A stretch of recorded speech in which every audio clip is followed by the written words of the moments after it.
What's up, everyone? How's it going? In this game, spawning in the southeast of a rocky river, we have Meftunroket. Let's call him Meft as our pink Mongol player. Up here, spawning in our northwest, we have Kiwian, our purple Order of the Dragon player. The reason I opened going right to left instead of left to right is because I wanted to talk about Kiwian. He is, if this is the same one, which I really hope it is because I looked up his profile, it does say that he is from South Korea, which means hopefully this is the StarCraft 2 player Kiwian as well, who is absolutely amazing. I love watching him in StarCraft 2. He's one of my favorite streamers when it comes to them, of course. When it comes to that game, he's very out of the box. He's a very out of the box player, so I'm hoping that translates over or transitions over to Civ AoE4 as well. I was gonna call it Civilizations 4. Hopefully it comes over to Age of Empires 4 as well, because I really want to see what he's capable of doing, especially since he is playing as Order the Dragon right now. There's quite a few things that you can do with the Order, with the HRE variant. He isn't going for the Dark Age barracks, which is kind of normal. It goes either way. It's 50-50 whether they go for a Dark Age barracks or not. They are heavily capable of it, but they don't have to do it. Let's just talk about our Mongol really quick. He already has his his town center right on top of the Uvu, and he is double producing his spears. He is going to be going for a Dark Age rush as normal, which is very, very typical of a Mongol player. Keep in mind, Order of the Dragon villagers are not your normal villagers. They are dragon villagers. They have 65 health compared to the 50 health of your normal villager. So they have 15 more HP. They are going to be able to tank a little bit more damage. They are, in every sense of the word, stronger than their counterpart, right? They will be able to deal with this a little bit more effectively than your normal villager.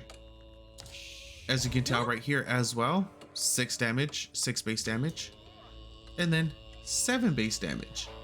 So they can deal with this a lot easier than your normal Civ. Ooh, let's see. It is going to be right in range of the gold as well. What kind of reaction are we going to get out of Kiwian? He does see it. He's already getting his Akin Chapel down. So he might just give up the gold right now and move over to his berries, to the wood line as soon as this tower gets up, or he just didn't. He's seen it but hasn't actually seen it, if that makes sense, right? So it is on his mini map that it's there, but maybe he hasn't recognized it yet or actually paid attention to it. We have more spears coming over from Meft. He has 12 villagers idle. What is... Oh, he was trying to... Oh, he did kill off the scout. That's really good. 4 more sheep for free for our Mongol player. And yes, he does just pull off his villagers from the gold, moves them over, and starts gathering up wood. From here, he could go into barracks or archery range. I would highly suggest the archery range, of course, because dragon archers or gilded archers are very good. It's kind of weird how for the HRE variant, or how HRE, they really don't go any ranged units hardly ever until possibly like hand cannoneers, and like that's basically it. But even then, they more focus on just melee infantry, and then you go into their variant and they are pretty reliant on their range because they just have so much damage. They have such high DPS that the archers themselves, the gilded archers, are just better in every, like, of course they're going to be better, they're twice as good, but they also have a higher range by 0.5 compared to their normal ones. Obviously they do more damage, they have more health, they're just good. They're really solid units. House coming down. Deerstone is going to be the landmark of choice for our Mongol as well. So neither of these players are like top 200. I believe both of them are currently Conqueror 2. So this isn't the highest level of games. And does he have vision of that? Yes, he does. So he would be able to pick off the villager right there if he were to go, but not entirely sure what kiwian is doing. Is he doing a forced drop off and then moving over? Oh no, he's gonna just try to go for this. One villager already getting very low. Oh, it does get picked off by the last arrow. Two villagers are getting down to about half health, and now we're getting the archer stutter stepping forward to get into position to start picking off the spears as soon as they spawn out. But there is another tower down here on the bottom side of the map, or on the bottom side of the wood line. Doesn't look like any of these spears are gonna make it there. The Khan and a single archer will be laying waste. Not really. They're just gonna do some incremental damage. Villagers are gonna get pulled yet again.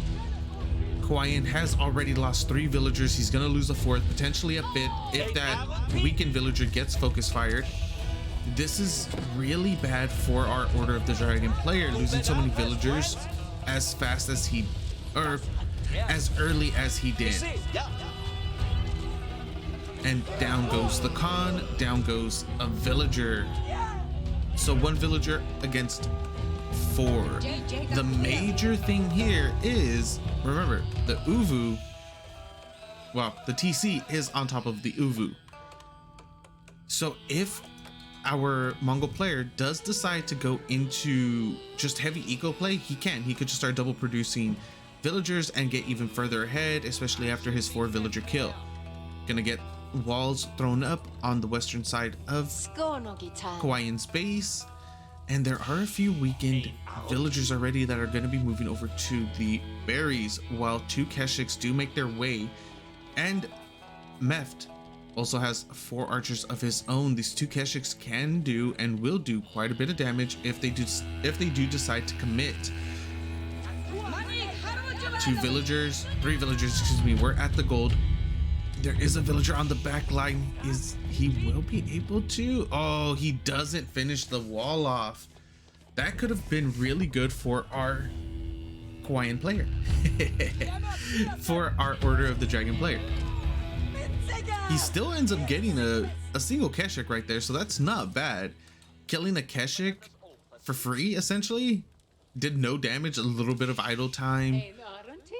Pretty insignificant.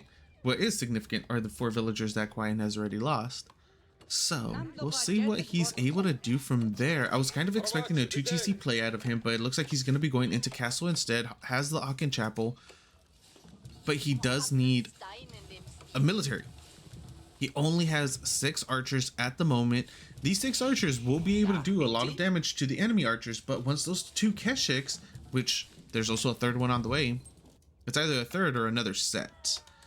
What are you? Nope, it is a 3rd. So once that 3rd Keshik, or once these 2 Keshiks get into the back line, well, there's essentially no back line, it's just archers. So once they get into the gilded archers, they're going to start doing a massive amount of damage to them, and it will end the game pretty quickly from there. Even though the archers are twice as good, essentially 2.5. I would really say 2.5. Doesn't matter when you have Keshiks in there, and nice charge. Villagers are going to be getting pulled off of the berries. I don't believe kiwian has any food under his TC, any safe food, and now we're going to be getting the regnants. He has 1 sheep left. That's it. He's going to have to start his transition. I do not like his layout whatsoever.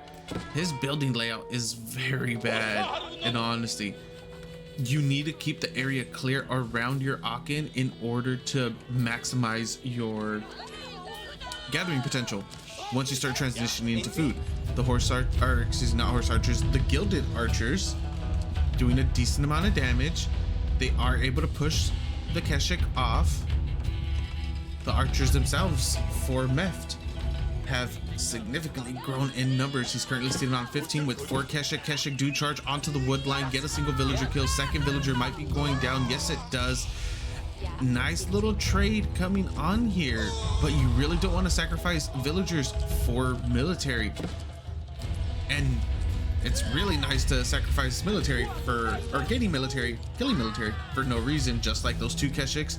They did get a little bit of idle time, but they weren't able to pick up any more villager kills. There's a total of 9 down so far though, 21 to 34.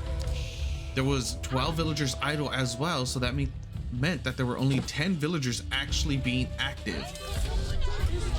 Age up does happen, charge is going to be going off. Those 2 Keshiks are going to be able to clean this up.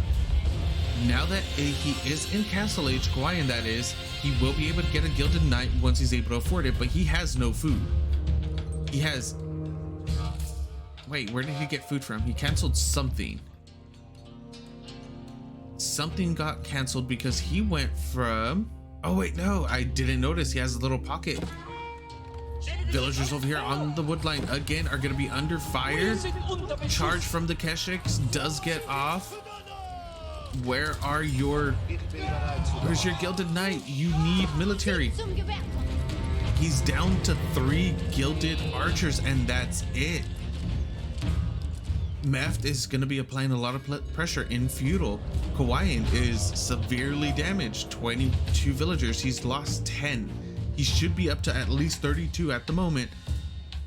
If we even take into consideration the amount of idle time from the TC or villagers, things like that, he's probably down a total of 14 villagers with the amount of idle time that's been occurring as well from the TC.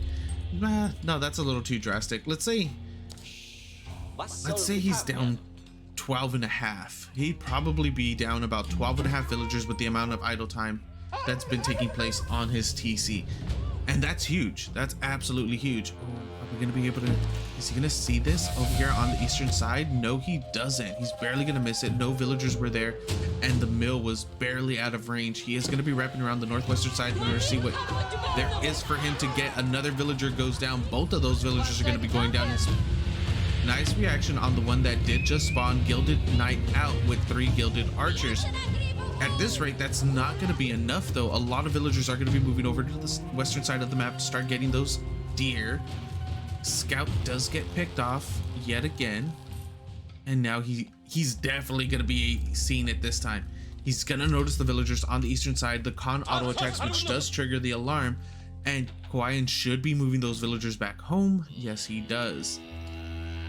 First rally gets picked up, gonna be turned in. What do we have over here? Single gilded knight going to be applying pressure. It will just completely destroy these Keshiks. Look at how huge this guy is. He works out 100%. Kind of has to if he has that much gold on him. Like, that's a lot of gold. No wonder they're so expensive. It's not because they're good, it's because they have so much freaking gold trimming on their armor. Oh, this is gonna get picked off. Look at all these villagers are gonna get just completely destroyed right now. kiwian has no, the alarm goes off and it's gonna be too late. GG gets called. Game goes to our pink Mongol player, meftunroket.